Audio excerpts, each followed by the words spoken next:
Merci Madame la Présidente et merci aux syndicats d'être présents. Alors, moi je voulais intervenir au sujet du personnel qui a été licencié ou suspendu pour refus de vaccination Covid.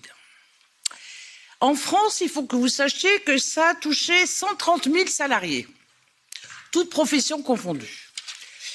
Et à l'heure actuelle, j'ai vu sur le plan européen que certains pays comme l'Italie, comme la Grèce, se posent la question de réintégrer ce personnel. Aux USA, il y a eu des procès qui ont demandé la réintégration de ce personnel avec compensation salariale, ainsi qu'au Canada. Alors, moi, ma question, elle s'adresse à vous. Qu'avez-vous fait pour défendre le droit des travailleurs et leur dignité? Parce que la question, c'est pas ils sont pour la vaccination ou pas.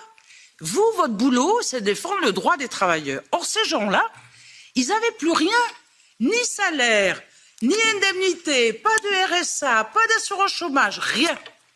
Et moi, j'ai rencontré ces gens-là, ils étaient complètement démunis. Et pour moi, c'est de la maltraitance.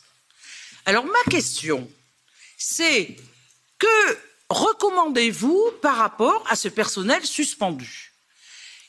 Et deuxièmement, en cas de nouvelle pandémie, quelles propositions vous faites pour reconnaître ce personnel, pour faire en sorte à ce qu'ils aient des meilleures conditions de travail? Parce que le problème de santé publique que pose une pandémie, c'est pas seulement de vacciner les gens, c'est aussi d'avoir un personnel qui diagnostique, qui prend soin des patients, qui valorise en quelque sorte le secteur hospitalier.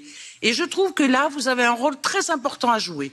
Donc, quelles recommandations vous faites par rapport à tous ces gens suspendus qui ne sont toujours pas réintégrés et comment vous allez protéger davantage et améliorer davantage les conditions de vie de ces salariés qui ont été pour nous extrêmement importants et on les applaudissait tous les soirs et après ils ont été discriminés.